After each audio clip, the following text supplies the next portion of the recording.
नमस्कार साथियों, आप सभी का गणित विषय के ऑनलाइन प्लेटफॉर्म भावेश मैथ्स पर और आपके अपने YouTube channel maths by Bhavesh sir पर स्वागत, अभिनंदन। सबसे पहले तो ऑडियो और वीडियो के बारे में हम लोग बात करते हैं कि भाई आपको जो है स्पष्ट रूप से सुनाई भी दे रहा होगा, दिखाई भी दे रहा होगा।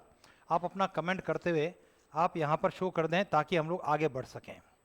हम लोग आज की इस क्लास में जो बात करने वाले हैं वो प्रायिकता के बारे में, प्रोबेबिलिटी के बारे में बात करने वाले हैं। और आप लोग जो है कॉपी और पेन लेकर के आप बैठ जाएं और तुरंत जो है प्रश्नों का हल करते हुए प्रश्नों का उत्तर देने का आप प्रयास करेंगे। इस उम्मीद के साथ में आज की कक्षा का जो पहला प्रश्न है हमारा कुछ इस प्रकार से रहेगा। प्रायिकता के लिए प्रश्न नंबर 1 से 15 तक की संख्याओं में से 3 संख्याएं यादृच्छया चुनी जाती है, यानी रैंडमली सेलेक्टेड की जाती है। उनके लगातार होने की प्रायिकता क्या होगी, है ना। The numbers 3 numbers are selected from the numbers 1 to 15 randomly. प्रश्न कह रहा है उनके लगातार होने की प्रायिकता क्या होगी, यानी find the probability of getting consecutive numbers. यानी कि 1 से 15 में अगर आप सेलेक्ट कर रहे हैं 7, 8, 9 इस प्रकार के नंबर आ जाए जो लगातार नंबर हों।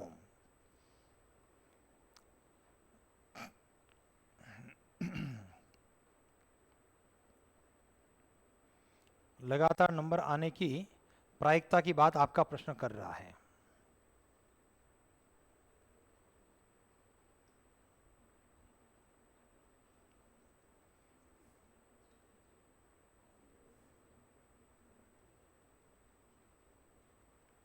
चलिए सर, अभी तक किसी विद्यार्थी का आंसर नहीं आया है, क्या करना चाहिए मुझे बताइए। 15 नंबर आपके पास में और 15 में से 3 को सेलेक्ट करना है तो कुल घटनाएं क्या होगी।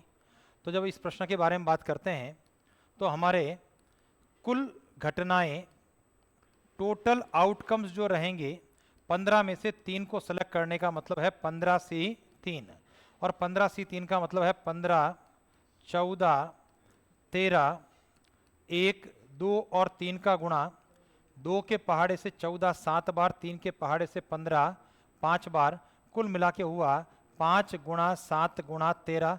इसके आगे मैं गुणा नहीं कर रहा हूँ, इसी रूप में रख रहा हूँ। ये तो हो गया टोटल आउटकम्स। लेकिन हमारे लिए अनुकूल घटनाएं क्या हो। अनुकूल घटनाएं लगातार आने वाले अंक हों, संख्याएं हो। और अनुकूल घटनाओं की बात अगर मैं करता हूं तो ध्यान दीजिए हमारी घटनाओं में 1 2 3 इस प्रकार के नंबर्स होंगे लगातार आने वाले। इसके बाद अगली अनुकूल घटना अगर पहला नंबर 2 है तो 2 3 4 लगातार ये क्रम रहेगा। 3 4 5 ये अनुकूल घटना क्रम है। इसी प्रकार से 4 5 6, और आप देखेंगे इसी क्रम को आगे बढ़ाते हुए अंतिम रूप से क्या होगा 13 14 और 15। तो बताइए अनुकूल घटनाएं संख्या में कितनी हो गई 13, क्योंकि पहली घटना के अंदर पहला नंबर 1 है और अंतिम जो घटना आने वाली है उसमें पहला नंबर 13 है। समझ गए। तो 1 2 3 और इस प्रकार 13, तो अनुकूल घटना आपकी 13 रही। 13 आपके जो है लगातार आने वाले पैर्स रहेंगे। तो अब अपने प्रश्न के आंसर की बात करता हूं। प्रायिकता क्या रही, अनुकूल घटना बटा कुल घटना, 5 गुणा 7 गुणा 13, और 13 से 13 काट लिया जाए तो रिजल्ट रहा 1 बटा 35। ये अपने प्रश्न का उत्तर हुआ, ऑप्शन नंबर सी हुआ। कहीं कोई कंफ्यूजन है ना। बहुत आसान सा प्रश्न था, बढ़िया सा प्रश्न था हमारा। ठीक है, तो किशोर जी आपका आंसर जो है इस प्रश्न के लिए आ गया था। भूपेश जी आपका भी उत्तर आ चुका था। चलिए आगे बढ़ते हैं। एक बहुत अच्छा प्रश्न जो मुझे लगता है उस प्रश्न के बारे में बात करते हैं हम लोग। एक परीक्षा में ए के उत्तीर्ण होने की प्रायिकता 0.20 है और बी के अनुत्तीर्ण होने की प्रायिकता है। ए के अनुत्तीर्ण होने की प्रायिकता 0.20 और बी के अनुत्तीर्ण होने की प्रायिकता 0.30 है। परीक्षा में ए या बी के अनुत्तीर्ण होने की प्रायिकता क्या है। The probability of happening fail in examination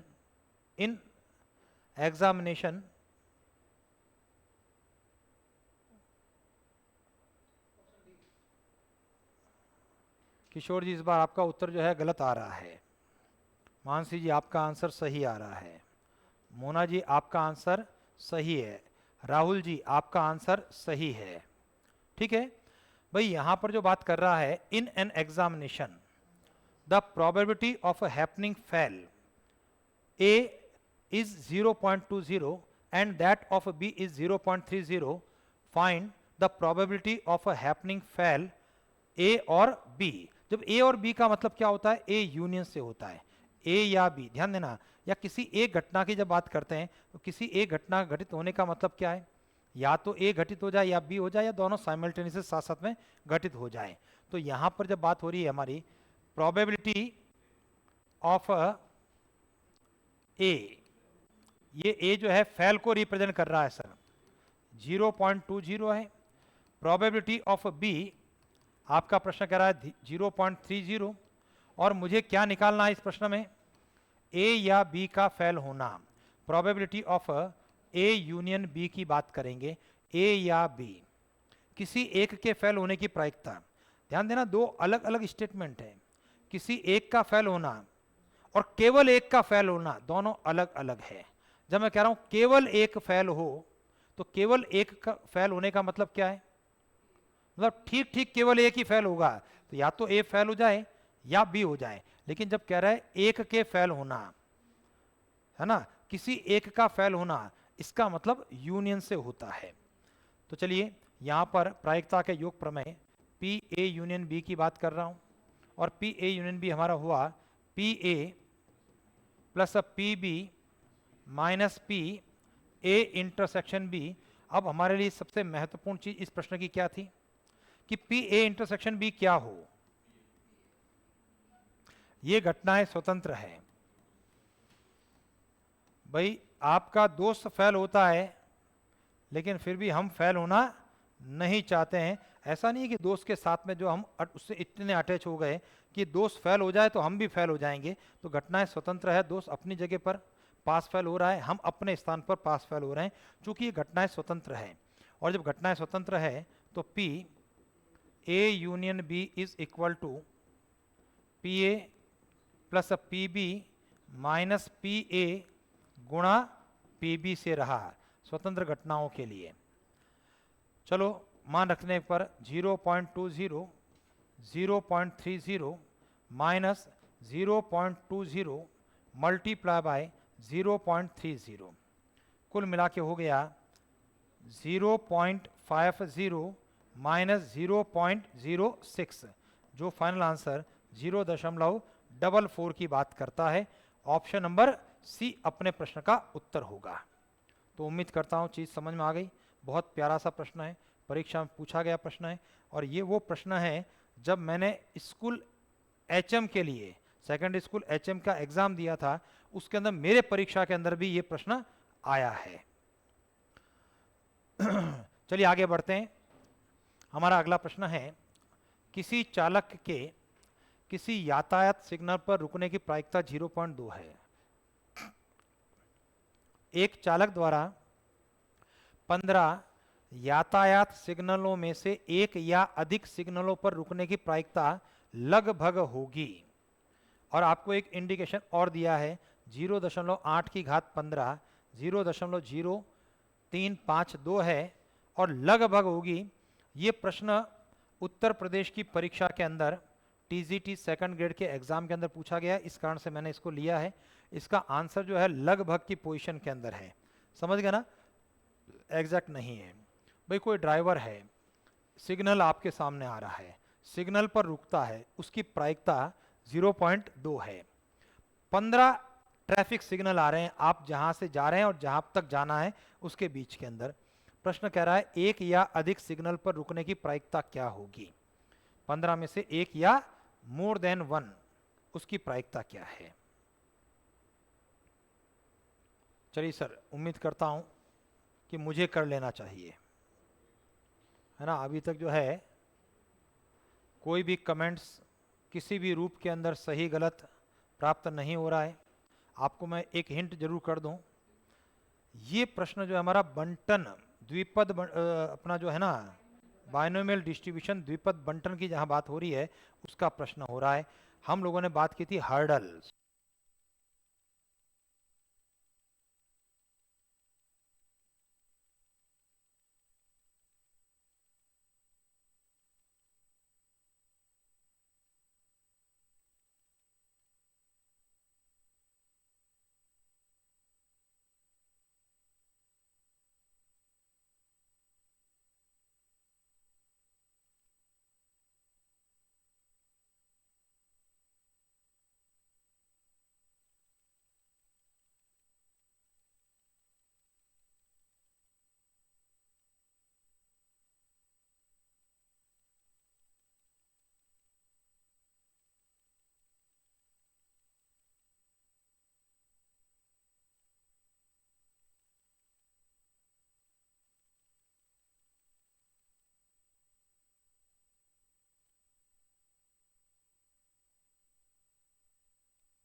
चलिए सर, एक कमेंट आ रहा था वॉइस की प्रॉब्लम।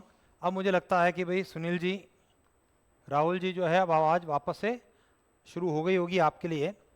तो देखो यहाँ पर वही है सर, बाधा दौड़ वाले जो बात हो रही है।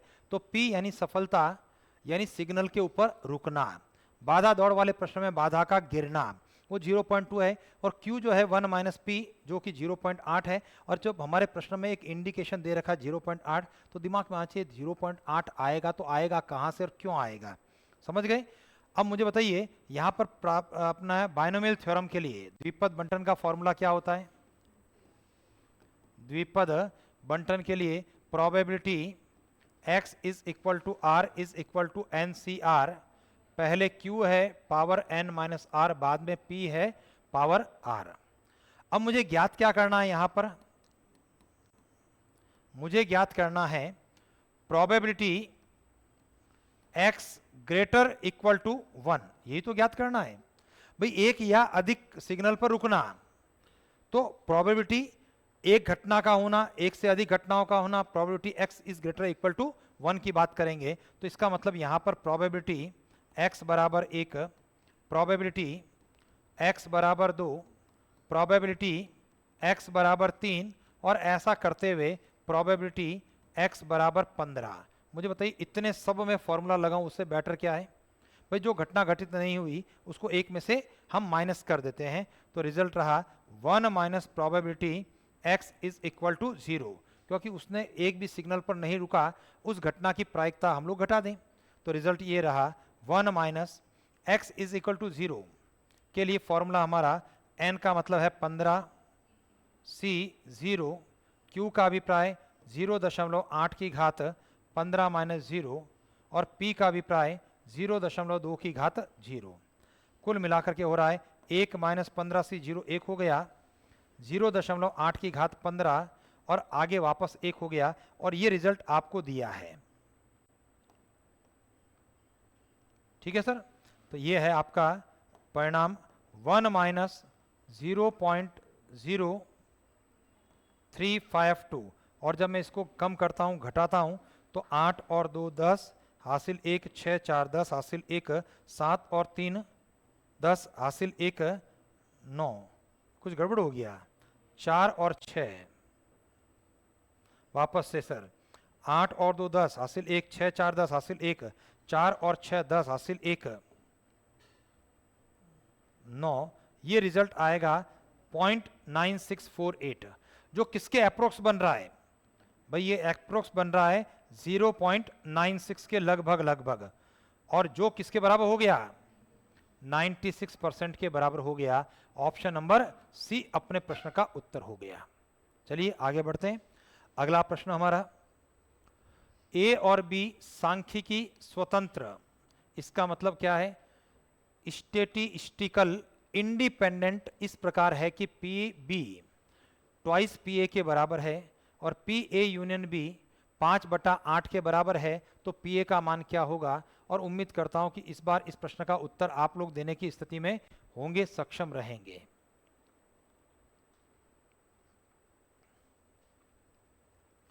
ए बी जो है सांख्यिकी स्वतंत्र है, यानी इंडिपेंडेंट इवेंट्स की बात हो रही है, basically statistical independent events. P B 2 P A के बराबर है, पी ए यूनियन बी 5/8 के बराबर है, तो पी ए का मान किसके बराबर होगा।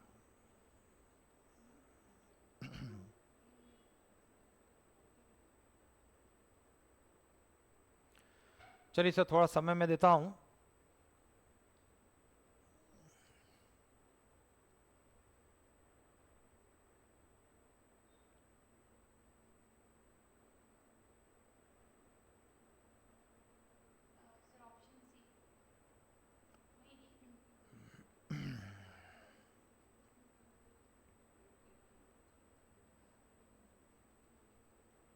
भाई एक कमेंट आ रहा है सुपर पावर सर का 5/24 के रूप में, लेकिन इन ऑप्शंस में 5/24 नहीं है। ठीक है, तो वापस से हम लोगों को चेक करना चाहिए। हो सकता है ऑप्शन लिखने में मुझसे भी गलती हो जाए, ये भी संभावना हो सकती है, लेकिन फिर से एक बार दोबारा जरूर चेक कर लें हम लोग। चलिए, तो अब इधर ध्यान देना, अभी तक जो है सुपर पावर सर के अलावा किसी का कोई कमेंट नहीं आया। ध्यान दीजिए भाई, यहाँ पर जो दिया है वहाँ से स्टार्ट करने की बात कर रहा हूँ। पी ए यूनियन बी की बात करने वाले हैं। पी ए यूनियन बी क्या होता है? P A plus P B minus P A intersection B. चलिए मानसी जी, आपका कमेंट आ रहा है, उत्तर उम्मीद करता हूँ सही है आपका। ध्यान दीजिए, जब इसके अंदर बात करूंगा मैं, मान रखने की बात करें, या पहला काम करते हैं, P A union B is equal to ये P A plus P B minus P A गुणा पी बी कर सकते हैं। कारण क्या है कि यहां पर जो है सांख्यिकी स्वतंत्र घटनाओं की बात कर रहा है, इंडिपेंडेंट की बात करता है, इंडिपेंडेंट इवेंट्स की बात की जा रही है। चलिए मान रखते हैं पी ए यूनियन बी का मान हो गया 5/8। ठीक है, P A as it is P A रहा, पी बी को क्या लिख सकते हैं हम लोग? 2 पी ए लिख सकते हैं। P A as it is P A रहा और पी बी को हम लोग 2 पी ए लिख सकते हैं। देखिए बार बार पी ए लिखें, अब मैं इसको ऐसा कर लेता हूं कि जो पी ए है मैं इसको पी मान लेता हूं, एक्स मान लेता हूं, ताकि बार बार अब पी ए, क्योंकि पूरा प्रश्न ही पी ए में ही हो गया भाई, एक ही प्रकार के वेरिएबल की बात हो रही है, तो मैं उसको पी अगर लिखता हूं तो स्थिति क्या रहेगी? 5/8 पी ए के स्थान पर पी, 2 पी ए के स्थान पर 2 पी माइनस पी गुणा 2 पी। रिजल्ट रहा हमारा 5/8 बराबर 3 पी माइनस 2 पी स्क्वायर, 8 का गुणा 5 बराबर 24 पी माइनस 16 पी स्क्वायर। पक्षांतरण करने की स्थिति के अंदर 16 P square minus 24 P plus 5 बराबर 0। पहले और अंतिम का गुणा 16 और 5 का गुणा 80, फैक्टर्स करेंगे तो यहां पर 20 और 4 का गुणा 80 बनेगा। 16 P square minus 20 P minus 4 P plus 5 बराबर 0। यहां से पहले दो में से 4 पी कॉमन लेने पर 4 पी माइनस 5, सही है, माइनस एक कॉमन लेकर के बात करूं तो 4 पी माइनस 5। पहला फैक्टर हो रहा है 4 पी माइनस 5 और दूसरा हो रहा है 4 पी माइनस 1 बराबर 0। तो यहां से पी का मान कितना है? 5/4 है, जो संभव है क्या? ये मान संभव नहीं है। क्यों नहीं है? क्योंकि प्रायिकता, प्रोबेबिलिटी का मान किसी भी एक घटना के लिए, भाई 2-3 घटनाओं की बात अगर है तो वो एक से बड़ा हो सकता है क्या? नहीं हो सकता है, तो ये संभव नहीं है। इस कोष्टक से P का मान कितना आ रहा है? 1/4 और P हमने लिखा था PA को, तो PA 1/4 हमारे प्रश्न का उत्तर हो गया। ऑप्शन नंबर बी आपका आंसर है। ठीक है जी। अगला प्रश्न,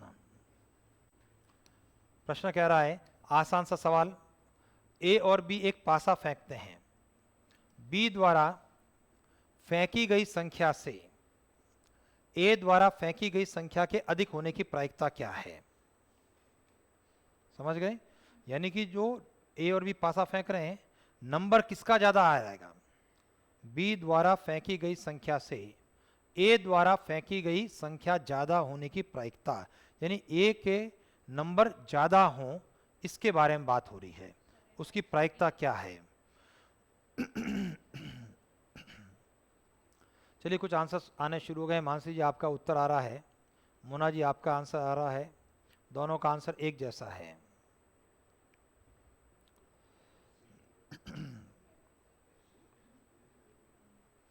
भूपेश जी का आंसर मानसी जी के आंसर से अलग आ रहा है।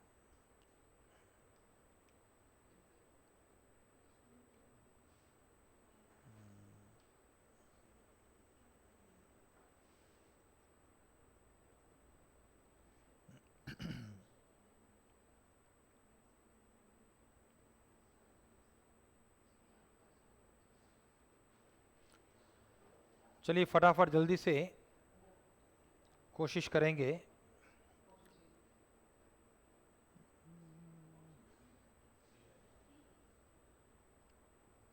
चलिए किशोर जी जो है उनका आंसर भूपेश जी के आंसर से मैच कर रहा है, यानी दो प्रकार के आंसर्स आ गए हैं हमारे। ऑप्शन बी आ रहा है, ऑप्शन सी आ रहा है। अब देखना है कौन सा उत्तर सही है। चलिए इधर ध्यान दीजिए। भाई मुझे बताइए, भाई केसेस क्या होंगे सर? कुल केसेस जो होंगे हमारे, उसके अंदर बी क्या प्राप्त कर रहा है, ए क्या प्राप्त करे, यही तो है सर। और बी जो फेंक रहा है उससे बड़ा नंबर ए का आए, ये हम लोग बात कर रहे हैं। अगर बी फेंक रहा है पासा, एक आता है, तो ए के नंबर क्या हो सकते हैं? 2 3 4 5 6 हो सकते हैं। दूसरा केस, अगर बी ने रोल किया, 2 आ गया, तो यहां पर क्या आएगा? 3 4 5 6। अगर तीसरी स्थिति में बी फेंक रहा है 3 और ए फेंकेगा 4 5 6, चौथी स्थिति बी फेंकेगा 4, ये फेंक रहा है 5 6, और बी फेंकेगा 5 तो ये फेंकेगा 6, यही होगा। ठीक है, इसी की प्रायिकता की बात कर रहा है कि ए का जो नंबर है वो बी के नंबर से कैसा आए? बड़ा नंबर आए। तो अब चलिए प्रोबेबिलिटी की बात करते हैं। तो बी के लिए अंक 1 प्राप्त होना 1/6, और ए के लिए इन 5 अंकों में से अंक प्राप्त होना 5/6। समझ गए? आगे बढ़ते हुए यहां पर बी के लिए वापस अंक 2 आना 1/6, लेकिन ए के लिए इन 4 में से अंक का आना 4/6। बी के लिए फिर से वही 1/6 और ए के लिए 3/6। नेक्स्ट बी के लिए वही 1/6, लेकिन ए के लिए इन 2 अंकों में से अंक का आना 2/6। और अंतिम 5वां केस 1/6 गुणा 1/6। लसप कितना आएगा? 36 लसप आ गया। 5 + 4 + 3 + 2 + 1 कुल मिला कितना हो गया? 15/36। 3 के पहाड़ से काटते हुए 5/12, ये हमारे प्रश्न का उत्तर हो गया। ऑप्शन नंबर सी आपका आंसर रहा। तो कुल मिलाकर के किशोर जी और भूपेश जी, आपका आंसर जो है वो सही रहा है। चलिए आगे बढ़ते हैं। अगला प्रश्न हमारा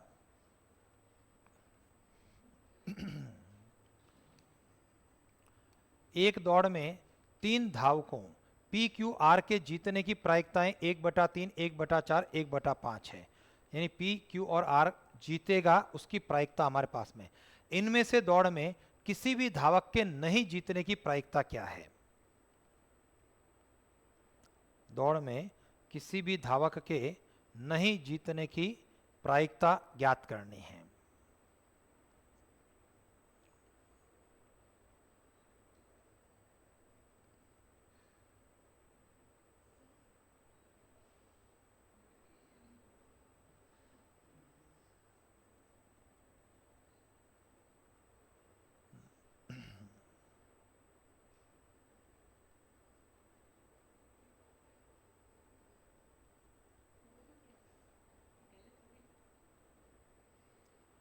चलिए इसे थोड़ा समय और, अगले 10 से 15 सेकंड का समय, और उसके बाद में इसको हल कर लेता हूं। चलिए मानसी जी, आपका आंसर आ रहा है।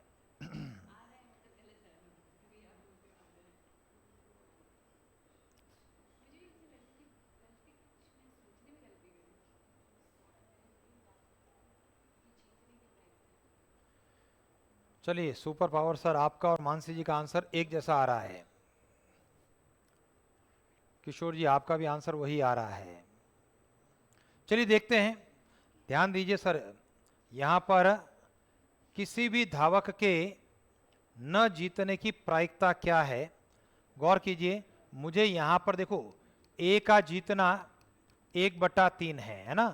बी का जीतना 1/4 है, सी का जीतना 1/5 है। भाई यहां पर ए बी सी नहीं है, बेसिकली पी क्यू आर है ना? तो मैं इसको पी क्यू आर के रूप में लिख लेता हूं। ये पी का जीतना है, क्यू का जीतना है, और आर के जीतने की प्रायिकता है। मुझे बताइए पी के हारने की प्रायिकता क्या हो गई? 2/3। इसी क्रम में क्यू का हारना, उसकी प्रायिकता क्या हो गई? 3/4। आर का हारना, उसके प्रायिकता की बात करें तो क्या हो गई? 4/5। ध्यान दीजिए, मुझे क्या ज्ञात करना है? मुझे ज्ञात करना है किसी का नहीं जीतना। समझ गए? और किसी का नहीं जीतने का मतलब है probability of P bar intersection Q bar intersection are बार, यही तो है सर। और हम लोगों को पता है कि ये परिणाम किसके बराबर होता है, ये परिणाम होता है P union Q union R. Morgan law पढ़ा है ना हमने, ए बार ए यूनियन बी बार, ऐसा हमने पढ़ा होगा। ए यूनियन बी बार क्या होता है, ए बार इंटरसेक्शन बी बार। तो ये उल्टे क्रम के अंदर जो इंटरसेक्शन का रिजल्ट है वो यूनियन के बार के रूप में हमारे हो गए। और इसका मतलब क्या हो गया, इसका मतलब हो गया 1 minus P union Q union R. ये तीन घटनाओं की बात कर रहा है। तो देखो क्या स्थिति रहेगी हमारी, 1 माइनस ये है P P plus uh P Q plus uh P R minus, ध्यान दीजिए P P P Q P R हो गया। अब दो का intersection minus P intersection Q minus P Q intersection R minus P R intersection P और plus में P intersection Q intersection, समझ रहे सर तीनों का। अब देखिए स्वतंत्र घटनाएं हैं तो हम लोग इसको क्या लिख सकते हैं, 1 minus P Q P R minus P Q minus P Q P R minus P R P plus P Q और पी आर। ठीक है जी, मान रख करके देखें क्या स्थिति बन रही है हमारी, 1 माइनस ये रिजल्ट है आपका 1/3 1/4 1/5 माइनस 1/3 गुणा 1/4 माइनस 1/4 गुणा 1/5 माइनस 1/5 गुणा 1/3 और प्लस में 1/3 1/4 और 1/5। चलिए आगे हल करते हुए रिजल्ट है 1 माइनस लसप कितना बन गया हमारा, लसप हो गया 60, 3 का भाग 20, 4 का भाग 15, 5 का भाग 12 माइनस 12 का भाग 5 माइनस 20 का भाग 3 माइनस 15 का भाग 4 प्लस 1। तो ये रिजल्ट है 1 माइनस 5 और 4 9 और 3 12 कट गया, 20 और 15 35 और 1 36/60, 1 माइनस 36/60, 1 माइनस 6 का पहाड़ा, 6 का पहाड़ा ये 12 का पहाड़ा लगा देना, 12 का पहाड़ा 12 36 12 पंजा 60, कुल मिला के उत्तर क्या आया 2/5। तो मुझे बताइए क्या ऐसा करना चाहिए हमको, भाई सीधी सी बात है, जब हम लोग बात कर रहे हैं आपको तरीका ये लगाना चाहिए जो हमारे लिए, जो हम लोगों ने कहा है कि एक परीक्षा के अंदर 3 विद्यार्थी जब किसी प्रश्न को हल करते हैं और प्रश्न का हल होना नहीं होना, और जब ये कह रहा है धावक का नहीं जीतना, धावक के नहीं जीतने की प्रायिकता, और यहां पर एक शब्द और भी काम आ रहा है, किसी भी धावक के नहीं जीतने की प्रायिकता, मतलब P का नहीं जीतना, Q का नहीं जीतना और R का नहीं जीतना। तो देखो P का नहीं जीतना 2/3, Q का नहीं जीतना 3/4, R का नहीं जीतना 4/5, यहाँ 3 से 3 4 से 4 कट जाएगा और 2/5 ये हमारे प्रश्न का उत्तर आ जाएगा। समझ गए सर, ऑप्शन नंबर सी। तो जब नहीं जीतना है, घटनाएं स्वतंत्र हमारी है, तो आप सीधा बार बार बार यानी P भी नहीं जीते, Q भी नहीं जीते, R भी नहीं जीते, है ना, उसका जो है गुणा करते हुए आपको इस माध्यम से अपने प्रश्न का उत्तर लाना है। ठीक है जी, बाकी जो है किताबों को देखोगे तो ये सब कुछ इतना लंबा चौड़ा वहां पर किया है। क्लियर, आगे बढ़ते हैं। हमारा अगला प्रश्न है अंकों 1 2 3 4 5 से 5 अंकों की बनी संख्या पुनरावृत्ति नहीं हो के 4 से विभाज्य होने की प्रायिकता क्या है? भाई हमारा प्रश्न कह रहा है 1 2 3 4 5 ये 5 अंक हैं और इनसे 5 अंकों की ही संख्या 5 अंकों की संख्या बनाने की बात कर रहे हैं और हमारा प्रश्न कह रहा है कि वह संख्या 4 से विभाजित तो होगी, उसकी प्रायिकता क्या होगी? चलिए विकास जी, इस बार आपका सबसे पहला आंसर आ रहा है।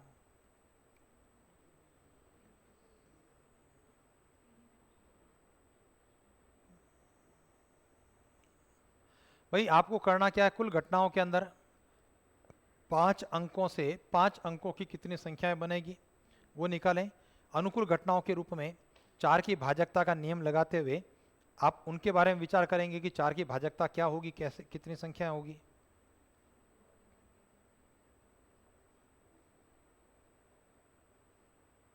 और उसके बाद में अनुकूल घटनाओं में कुल घटनाओं की संख्या का मुझे भाग देना होगा।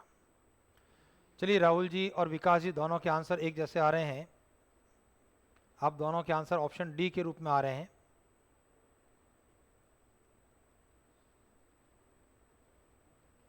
चलिए मैं इसको हल करता हूं। मुझे बताइए 1 2 3 4 5 से पहली बात 5 अंकों की कुल संख्याएं कितनी हैं? 5 अंकों की कुल संख्याएं दिमाग में आएगी, फैक्टोरियल 5 120 होगी 5 अंकों की संख्याएं। क्लियर? आगे बढ़ेंगे। हमारे लिए अनुकूल घटना क्या होगी? अनुकूल घटनाओं का मतलब है 4 से भाज्य संख्या का प्राप्त होना। और गौर कीजिए, जब मैं 5 अंकों की संख्या की बात कर रहा हूं 1 2 3 4 5 और 4 की भाजकता है अंतिम 2 अंकों से बनने वाली संख्या 4 से विभाजित हो, रिपीटेशन नहीं हो रहा है, तो इसके लिए पहले मैं नंबर्स को ढूंढने की कोशिश करता हूं। और नंबर कौन कौन से हो रहे हैं इसके लिए वो ध्यान दीजिए। थोड़ा सा इसको बड़ा कर लेते हैं, ऐसा बड़े नंबर ढूंढेंगे, है ना। तो 1 से राइट के अंदर स्टार्ट करेंगे तो 12, 1 3 1 4 1 5 नहीं होगा। 2 से उल्टा सीधा क्रम 24, 3 से उल्टा सीधा क्रम 32, 4 से उल्टा सीधा क्रम कोई भी नहीं है, 5 से उल्टा सीधा क्रम 52 है। तो हमारे लिए यहां पर ये रिजल्ट क्या हो गया? ये तो 4p1 हो गया। भाई 4 जो पैर है उन 4 में से कोई एक पैर को हमें लेना है 4p1, लेकिन जब एक पैर लिया गया तो हमारे स्थान कितने ऑक्यूपाई हो गए? 2 स्थान ऑक्यूपाई हो गए। तो टोटल 5 में से 2 अंक चले गए, तो अब यहां पर कितने हो गए? शेष 3 में से 3, यही तो हुआ। यहां पर हुआ शेष 3 में से 3 स्थानों को भरना है और ये रिजल्ट रहा फैक्टोरियल 3 के रूप में। तो 6 गुणा 4 ये आपका रहा 24। अब अपने प्रश्न का आंसर प्रायिकता क्या होगी? अनुकूल घटना 24, कुल घटना 120 और उत्तर आपका 1/5। तो आपका जो आंसर रहा राहुल जी और विकास जी दोनों का आंसर बिल्कुल सही था। आगे बढ़ते हैं, अगले प्रश्न के लिए बात करें। हमारा प्रश्न है 2 संख्याएं a और b इस प्रकार है कि pa 1/3 है, pb 1/4 है, pa यूनियन b 1/2 है, तो pa बटा b बार का मान क्या होगा? We have given pa 1/3, pb 1/4, pa union b 1/2, pa upon b bar का मान किसके बराबर होगा?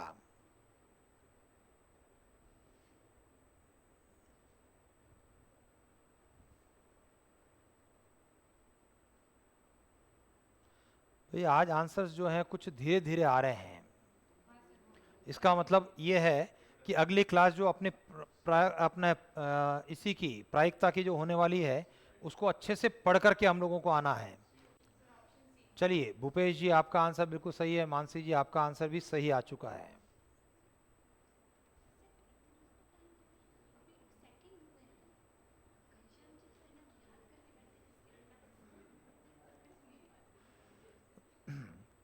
चलिए तो बढ़ते हैं आगे की ओर। गौर कीजिए भाई हमारे पास में पी ए यूनियन बी हमें दे रखा है और पी ए यूनियन बी का फॉर्मूला होता है P A plus P B minus P A intersection B होता है नहीं होता है। मान रख करके देखें पी ए यूनियन बी आपका 1/3 है, सॉरी ए यूनियन बी 1/2 है, पी ए 1/3 है, पी बी 1/4 है, minus P A intersection B है। क्लियर है। पक्षांतर करने के बाद में जब यहां पर आगे आएंगे तो P A intersection B is equal to 1/2 minus 1/3 minus 1/4। P A intersection B जो निकलेगा लसप 12 6 माइनस 4 माइनस, सही है भाई। कहाँ गड़बड़ हो रही है सर?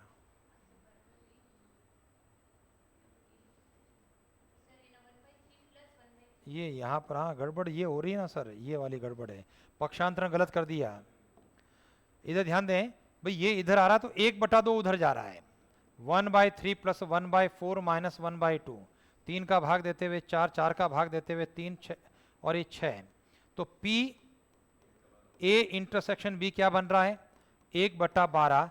और मुझे बताइए मैं अगर पी ए गुणा पी बी करता हूं 1/3 गुणा 1/4 तो ये कितना आ रहा है 1/12 आ रहा है। और यहां से क्या पता लग गया कि चूंकि पी ए इंटरसेक्शन बी बराबर पी ए गुणा पी बी है, इसका अभिप्राय क्या हुआ, अतः ए और बी कैसी घटनाएं हैं, स्वतंत्र घटनाएं हैं। और अगर ए और बी स्वतंत्र घटनाएं हैं हमारी, तो यहां पर जो ए और बी बार लिखा है तो ए और बी बार भी स्वतंत्र होगी, स्वतंत्र घटनाएं होगी। ये चीज हमारे दिमाग में आए तो गौर कीजिए, पी ए बटा बी बार फॉर्मूला लगाना है हमको कंडीशनल प्रोबेबिलिटी के लिए, और रिजल्ट रहा P A intersection B bar upon P B bar. और चूंकि घटनाएं ए और बी बार भी स्वतंत्र है, इसको ऐसा लिखना है पी ए गुणा पी बी बार अपॉन में पी बी बार। ये कट गया हमारा और रिजल्ट क्या आ गया सर, पी ए, और पी ए कितना हो गया 1/3। हमारे प्रश्न का उत्तर रहा ऑप्शन नंबर सी। अभी कुछ आंसर्स और भी आ रहे हैं, विकास जी super power sir, Rahul ji, Jaswant जी, अमित जी, आप सभी के आंसर जो है बिल्कुल सही है। बढ़ते हैं आगे की ओर। किशोर जी आपका भी आंसर आ चुका है, सही उत्तर है। अगला जो प्रश्न है, ए और बी स्वेच्छ घटनाएं हो, यानी कोई भी आर्बिट्ररी इवेंट्स की बात कर रहा है, तो कौन सा कथन सत्य है। अब इसके अंदर तो कोई खेल तमाशा है ही नहीं, अगर याद होगा तो हम लोग कर लेंगे। कोई भी अगर घटनाएं हैं, स्वैच्छिक आर्बिट्ररी इवेंट्स है, तो परिणाम क्या रहने वाला है। चलिए मानसी जी आपका उत्तर सही है।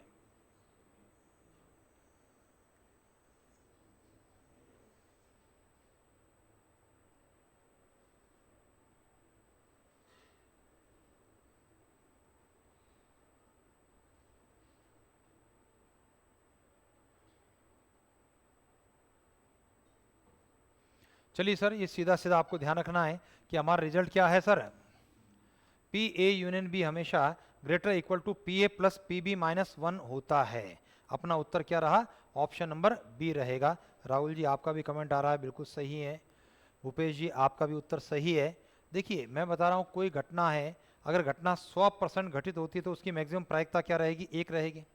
तो अगर पी ए 1 है, मैक्सिमम पी बी भी 1 ही हो सकता है, और पी ए यूनियन बी भी 1 ही हो सकता है। तो अगर मैं बात करता हूँ ऑप्शन नंबर बी के अंदर, ये 1 greater equal to 1 plus 1 minus 1, तो 1 इज ग्रेटर इक्वल टू 1 में इक्वल वाली मार्किंग के अंदर हम लोग आ गए हैं। अदरवाइज अगर मैं बात कर रहा हूँ तो वो रिजल्ट यहाँ पर पॉसिबल केवल और केवल ऑप्शन नंबर बी के लिए, ऐसा समझ लें आप, है ना। तो पी ए यूनियन बी क्या होगा, हमेशा greater equal than probability of A plus probability of B minus 1 के बराबर होगा। चलिए अगला प्रश्न है हमारा, सरल सा प्रश्न है। एक थैला जिसमें 3 काली और 4 सफेद गेंदें हैं, 2 गेंदों को एक के बाद एक करके यादृच्छिक बिना प्रतिस्थापन निकाल जाता है, विदाउट रिप्लेसमेंट करने की बात कर रहे हैं। ठीक है, इसकी प्रायिकता क्या होगी कि दूसरी बार निकली गेंद सफेद हो?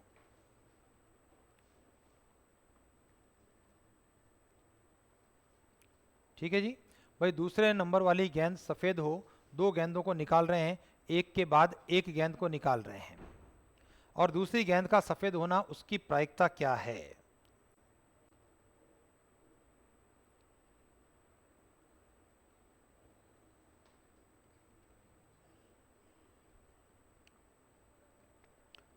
भाई आपको हिंट दे देता हूं, प्रायिकता का पूर्ण योग प्रमेय की बात हो रही है। भाई सफेद गेंद का निकलना है, सफेद गेंद कैसे निकलेगी? दूसरे नंबर की गेंद सफेद निकले, लेकिन उसके पहले पहले नंबर की गेंद क्या हो, है ना? तो 2 संभावनाएं बनेगी, पहली गेंद का सफेद होना और उसके साथ दूसरी गेंद का सफेद होना, या फिर पहली गेंद का काला होना और दूसरी गेंद का सफेद होना। और जब 2 संभावनाएं, 2 कंडीशन है, उन दोनों को आपस में आप जोड़ दें, उत्तर आपका आ जाएगा।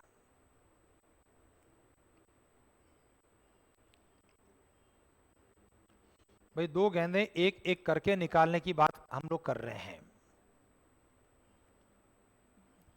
चलिए विकास जी, आपका आंसर आता हुआ मुझे नजर आ रहा है, देखते हैं अभी 1-2 और आंसर के बाद।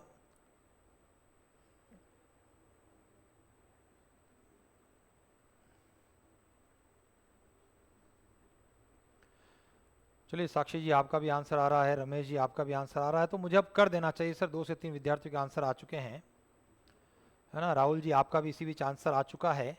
देखिए 2 केसेस के बारे में बात हो रही है। पहला केस क्या कह रहा है? पहली गेंद काली और दूसरी गेंद सफेद, क्योंकि सफेद गेंद का निकलना है। और दूसरी कंडीशन क्या है? दूसरी है पहली गेंद सफेद और दूसरी गेंद सफेद, पहली भी सफेद हो और दूसरी भी सफेद गेंद हो। समझ गए? और इन दोनों के बीच में योग का निशान हो गया। यह है प्रायिकता का पूर्ण योग प्रमेय। पहली गेंद काली, पहली 3/7, और दूसरी गेंद सफेद 4/6, क्योंकि एक गेंद निकल चुकी है। पहली गेंद सफेद 4/7 और दूसरी गेंद भी सफेद, एक सफेद गेंद निकल चुकी है, तो 3/6। कुल मिलाकर के जब इसको ऐड करेंगे तो 42, 12 + 12 ये हो गया 24/42। 6 के पहाड़े से 6 चौका 24, 6 7 42। हमारा उत्तर क्या बन गया? 4/7। ऑप्शन नंबर सी आपके प्रश्न का उत्तर हुआ। देखिए ये प्रश्न आगे और बढ़ाया जा सकता था, रिवर्स प्रोबेबिलिटी के लिए बात की जा सकती थी। ये कहा जा सकता था कि एक एक करके 2 गेंदें निकाली गई बगैर प्रतिस्थापन के, जो दूसरी गेंद निकली वह सफेद थी। प्रायिकता ज्ञात करनी है कि पहली निकली हुई गेंद सफेद है, उसकी प्रायिकता क्या। तो इसके अंदर जो ये रिजल्ट है आपके, ये परिणाम, ये आपके कुल घटनाओं के रूप में होंगे। और पहली गेंद का सफेद आना, तो ये दूसरा जो रिजल्ट है आपका, वो आपका अनुकूल घटना के रूप में होगा, क्योंकि जो गेंद निकली वो सफेद थी। तो सफेद गेंद कैसे कैसे निकलेगी, वो तो आपकी कुल घटनाएं। और पहली गेंद का सफेद होना, वो हमारे लिए अनुकूल घटना। तो ये दूसरा केस हमारे लिए अनुकूल, और पहला प्लस दूसरा कुल घटनाएं हमारे लिए होता। चलिए नेक्स्ट क्वेश्चन। ए और बी के वर्ष के अंत तक जीवित रहने की प्रायिकताएं क्रमशः पी और क्यू है। ए जीवित रहेगा साल के अंत तक, पी, बी जीवित रहेगा, क्यू। वर्ष के अंत में उनमें से किसी एक के जीवित रहने की प्रायिकता क्या होगी? ध्यान दीजिए, लैंग्वेज को पकड़ना है। किसी एक का जीवित रहना और ठीक ठीक किसी एक का जीवित रहना। ठीक ठीक, तथ्यतः ऐसा नहीं है। किसी एक का जीवित रहने का मतलब क्या? कोई एक जीवित रह सकता है या दोनों रह सकते हैं, यानी एक, किसी एक का जीवित रहने का मतलब है ए या बी का जीवित रहने से है। समझ गए? ए या बी का जीवित रहना। क्या करने चाहते हैं हम लोग? यहाँ पर उत्तर आ रहे हैं किशोर जी, भूपेश जी, मोना जी, आपके आंसर आ गए। अमित जी आपका भी उत्तर आ गया है और चारों के उत्तर जो है हमारे सही हैं। जसवंत जी आपका भी उत्तर सही आ चुका है। राहुल जी इस बार जो है वापस आपको चेक करना पड़ेगा, हमारा उत्तर राहुल जी आपका आंसर गलत आ रहा है। ठीक है, सुपर पावर सर आपका भी आंसर गलत आ रहा है। देखिए क्या स्थिति रहेगी हमारी, किसी एक के जीवित रहने की प्रायिकता किसके बराबर होगी? बराबर 1 माइनस किसी के भी जीवित नहीं रहने की प्रायिकता। इसका मतलब यह हुआ कि 1 माइनस पी ए बार और पी बी बार की बात हो रही है। भाई ए भी जीवित नहीं रहे, बी भी जीवित नहीं रहे, तो ये रिजल्ट हो गया 1 माइनस पी ए बार का अभिप्राय 1 माइनस पी से हुआ और P B bar 1 minus Q से हुआ। क्यों हुआ उसको देख लेते हैं हम लोग। भाई हम लोगों को दे रखा है ऐसा कि ए का जीवित रहना वो पी है, तो ए का जीवित नहीं रहना 1 माइनस पी हो जाएगा। बी का जीवित रहना उसकी प्रायिकता क्यू है, तो बी का जीवित नहीं रहना उसकी प्रायिकता 1 माइनस क्यू हो जाएगी। ठीक है, अब जब इसको गुणा करेंगे तो अपना रिजल्ट क्या आ रहा है? 1 माइनस गुणा करने पर 1 माइनस माइनस प्लस पी, फिर माइनस प्लस का क्यू, 1 2 और 3 माइनस का माइनस पी क्यू।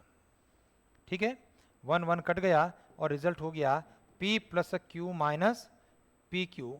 अपना ये आंसर रहा और काफ़ी सारे विद्यार्थियों के आंसर हमारे ऑप्शन सी के रूप में सही थे। ये देखो विकास जी आपका भी आंसर जो है हमारा सही आ रहा है, राजेश जी आपका भी उत्तर सही आ रहा है। चले बढ़िया। राहुल जी दूसरा कमेंट अब आपका सही आ रहा है। चलिए 1 मिनट सर, पिछले प्रश्न का आंसर क्या था हमारा? ऑप्शन सी था ना, तो विकास जी आपका भी उत्तर गलत आ चुका था। ठीक है, राहुल जी दूसरा कमेंट आपका सही था। प्रश्न हमारा कह रहा है ए और बी दो परस्पर अपवर्जी घटनाएं हो। ए और बी अगर दो अपवर्जी घटनाएं है तो क्या संबंध सत्य होगा?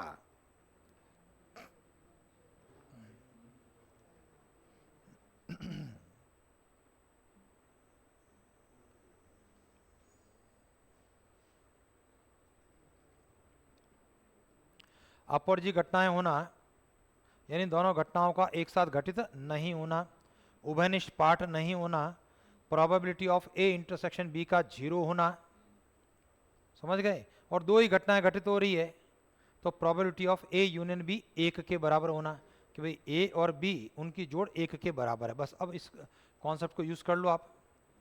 प्रायिकता का योग प्रमेय लगाएंगे, probability of A union B की बात करें दो घटनाओं में ए और बी के लिए, और पी ए इंटरसेक्शन बी को 0 सोचते हुए, और पी ए यूनियन बी आपका 1 के बराबर हो जाए। चलिए विकास जी आपका आंसर, सुपर पावर सर आपका आंसर, दोनों का उत्तर आ गया।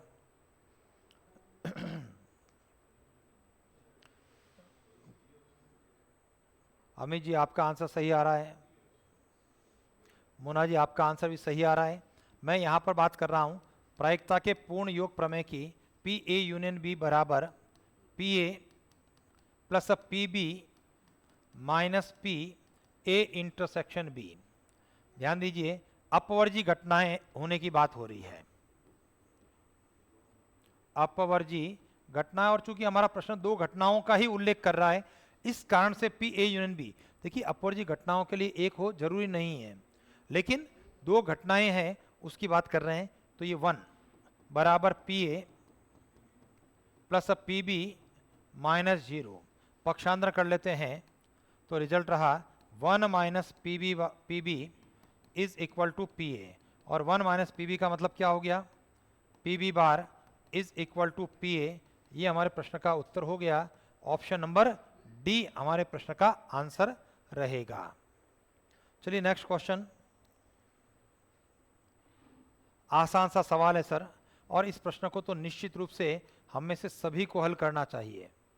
कई बार बात हुई है, कई बार परीक्षाओं में पूछा गया है। 3 छात्रों XYZ को एक समस्या हल करने के लिए दी जाती है जिसके हल होने की संभावना क्रमशः 1/2, 1/3, 1/4 है। समस्या हल होने की संभावना क्या है?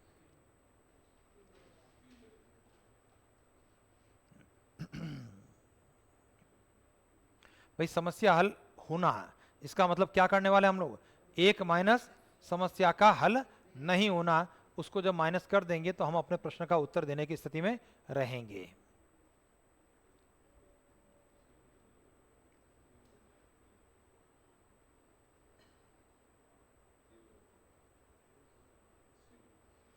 चलिए उत्तर आने शुरू हो गए हैं और हमें से अधिकांश के आंसर आ गए हैं। Amit ji, Mona ji, Rahul ji, super power sir, विकास जी, भूपेश जी, किशोर जी, है ना। इस बार सभी का सिलेक्शन हो जाएगा आप सबका, क्योंकि इस प्रकार के प्रश्न जो है पूछे गए हमारे। प्रोबेबिलिटी ऑफ x हल करना, probability of y 1/3, probability of z 1/4, probability of x बार 1 में से घटाने पर 1/2, प्रोबेबिलिटी y बार 1 में से घटाने पर 2/3, प्रोबेबिलिटी ऑफ z बार 1 में से 1/4 को घटाने पर 3/4। अब हमारा प्रश्न कह रहा है समस्या हल होने की प्रायिकता।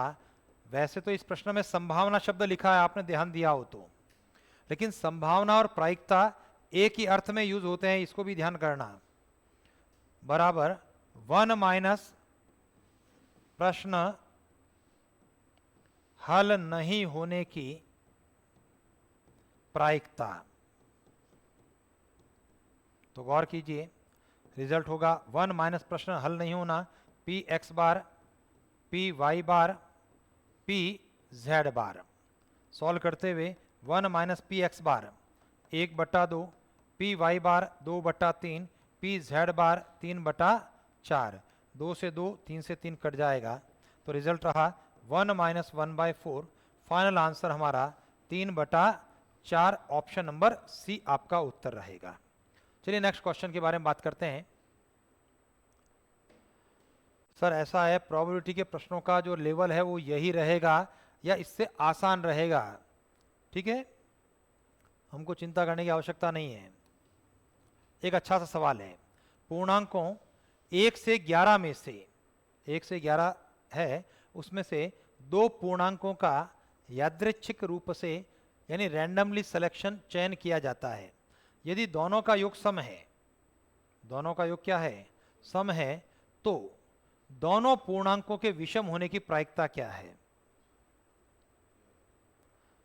भाई दोनों पूर्णांकों का योग सम है, तो दोनों के पूर्णांकों के विषम होने की प्रायिकता क्या है? बेसिकली ये हमारा रिवर्स प्रोबेबिलिटी का प्रश्न है। कुल घटनाओं का मतलब क्या है? योग सम संख्या के रूप में कैसे हो, वो चीज है। और उसमें से दोनों विषम पूर्णांक हो जिसका योग सम है, वो आपकी अनुकूल घटना रहेगी।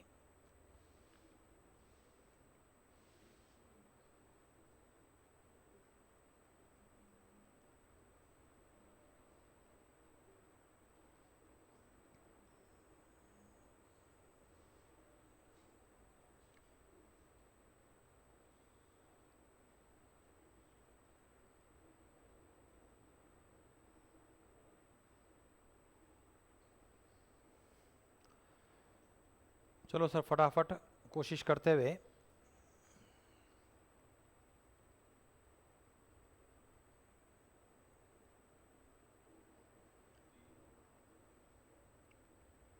चलिए विकास जी तिवारी, आपका आंसर आ रहा है।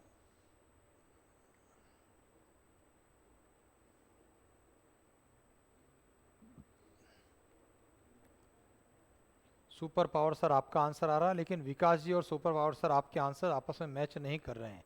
विकास जी बी की बात कर रहे हैं, super power sir option C की बात कर रहे हैं, अमित जी ऑप्शन सी की बात कर रहे हैं, मोना जी ऑप्शन सी की बात कर रहे हैं।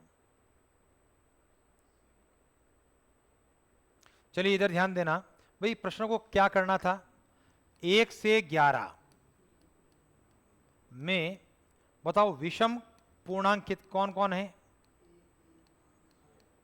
विषम पूर्णांक है 1, 3, 5, 7, 9, 11, 6 और सम पूर्णांक क्या है,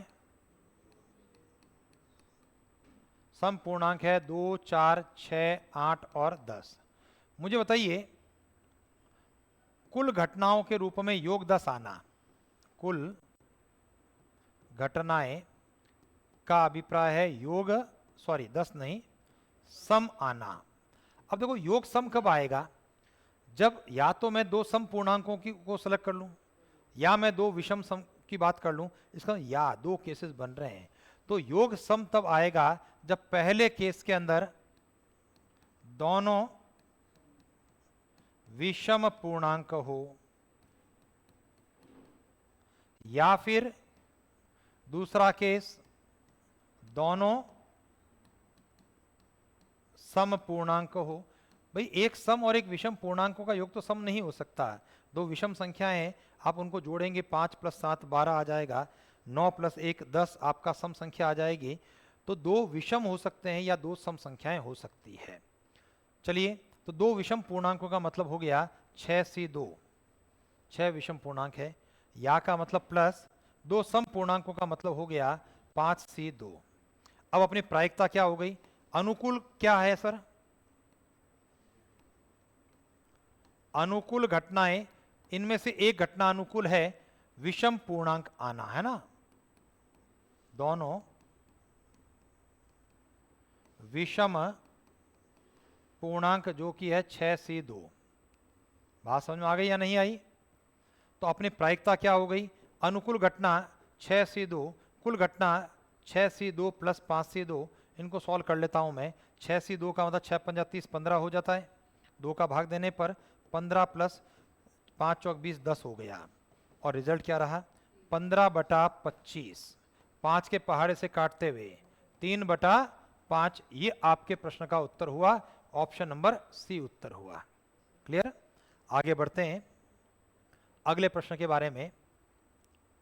वृत्त के भीतर स्थित कोई बिंदु वृत्त के केंद्र की तुलना में वृत्त की परिधि के निकट होने की प्रायिकता क्या है।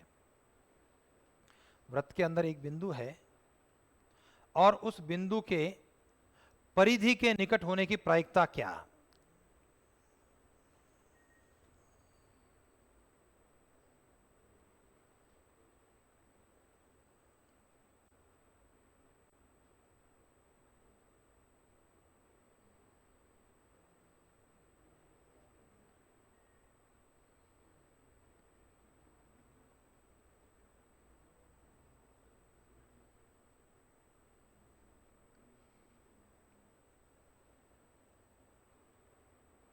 चलिए क्या करना चाहिए इसके अंदर,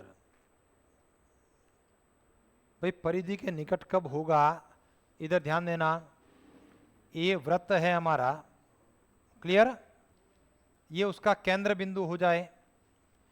और अगर मैं उससे ऐसी बात कर लूं, भाई ये पूरी पूरी जो है त्रिज्या ये r है, समझ गए, और एक अंदर और सर्कल बनाया जिसकी त्रिज्या क्या हो, r/2 हो, तो अगर बिंदु यहां पर है तो वो परिधि के निकट रहेगा, समझ गए। भाई बिंदु वृत्त के अंदर है तो कुल संभावनाएं हमारी वृत्त के अंदर हो गई, और अनुकूल घटना हमारी क्या रही, अनुकूल घटना का मतलब है कि बिंदु इस वृत्त के बाहर हो, यही तो अनुकूल घटना है।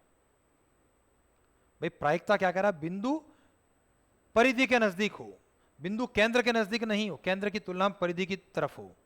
तो हम लोगों को करना क्या होगा, कुल घटनाओं का मतलब तो क्या हो रहा है सर, कुल का मतलब πr² हो रहा है, समझ गए, r अगर त्रिज्या है तो, और अंदर वाले वृत्त का क्षेत्रफल क्या हो रहा है, उसको घटा देंगे तो बाहर वाले वृत्त का आ गया। देखो बिंदु का वृत्त में होना, यह है कुल घटनाएं हमारी, और बिंदु का वृत्त में होना यानी वृत्त के क्षेत्रफल की बात करते हुए πr² की बात करेंगे, समझ गए। अब बात करूंगा मैं बिंदु का क्या करें, सर्कुलर रिंग कर दें, क्या करें इसको, दो वृत्तों के मध्य होना, ये है हमारी क्या है, अनुकूल घटना। तो जो दो वृत्त आपको नजर आ रहे हैं उनके बीच के अंदर बिंदु हो जाए तो वह परिधि के पास में रहेगा। तो इसका मतलब क्या हो गया, वृत्त का क्षेत्रफल जब त्रिज्या r है और उसमें से है ना अंदर वाले वृत्त का क्षेत्रफल, अंदर वाले वृत्त का क्षेत्रफल जब त्रिज्या क्या हो जाए, r/2 है, वो कम कर देंगे भाई, उसका बात कर रहे हैं हम लोग सर्कुलर। चलिए यहां पर रिजल्ट है आपका पाई r square minus pi r/2 का स्क्वायर, पाई r square minus pi r square बटा 4 कितना हो गया, 3 पाई r स्क्वायर, 3 पाई r स्क्वायर बटा 4। तो हमारी प्रायिकता क्या रहेगी सर, अनुकूल घटना 3 पाई r स्क्वायर बटा 4 में हमें भाग किसका देना है, कुल घटना पाई r स्क्वायर का, ये पाई r स्क्वायर कट जाएगा और आपका रिजल्ट क्या आ जाएगा, 3/4। ये हमारे प्रश्न का उत्तर हो जाएगा, ऑप्शन नंबर डी, है ना। तो यहाँ पर जो है सुपर पावर सर आपका आंसर बिल्कुल सही था। तो चलिए सर आज की क्लास में हम लोग इतनी बात करेंगे, अगली क्लास के अंदर फिर से प्रायिकता के बारे में बात करेंगे और अच्छे से एक बार रिवाइज करते हुए पढ़ कर के आना, क्योंकि जब हम लोग रिवीजन कर रहे हैं तो आपका पढ़ना मेरे पढ़ाने से पहले जरूरी है, इसको आपको ध्यान रखना है। तो आप अच्छे से एक बार फिर से उस चैप्टर को, भाई हम लोग जब 2 से 3 दिन अगर इस टॉपिक को ले रहे हैं तो आप उस चैप्टर को कम से कम 2 से 3 बार आप रिवाइज कर लें, उद्देश्य केवल यही है। तो चलिए सर आज के लिए बहुत बहुत धन्यवाद, थैंक यू सर।